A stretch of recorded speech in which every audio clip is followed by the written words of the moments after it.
Hi, I'm Linda Williams again.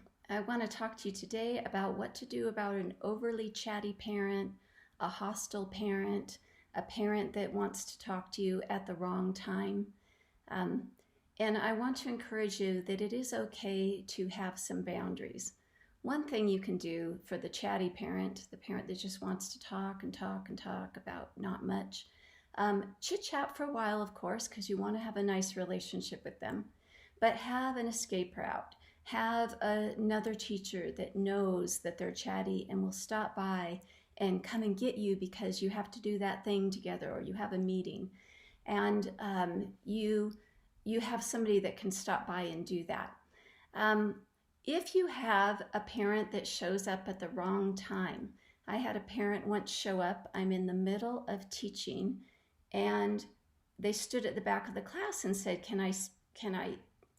And I said, "Can I help you?" And she said, I need to speak with you. And I said, "Well, I'm in the middle of teaching right now.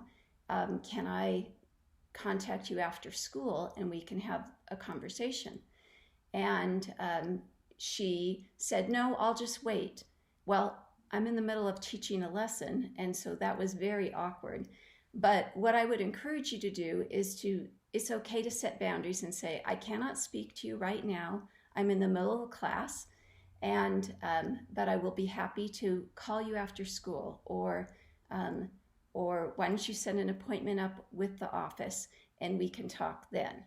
Uh, Parents need to know that you can't just drop everything and come and meet with them or speak with them. With a hostile parent, I would diffuse that right away. And the first thing I would say before we start talking about hostile parents, the first thing I would say, if a parent is yelling at you, it is absolutely your right to ask them to stop. So what I would say to them is, "I really want to hear about your concern, but I'm going to need to have you speak to me more respectfully. If you can do that, then we can continue this conversation.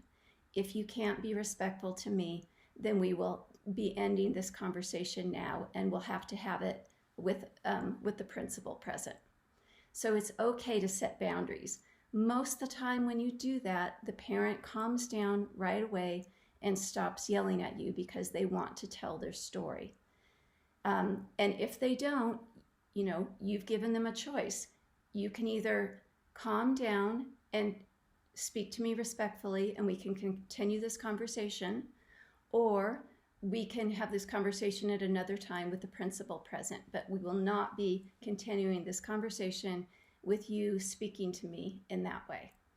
And so it is okay, it is professional and okay for you to set some boundaries with parents and let them know that they needs to speak to you in a respectful way.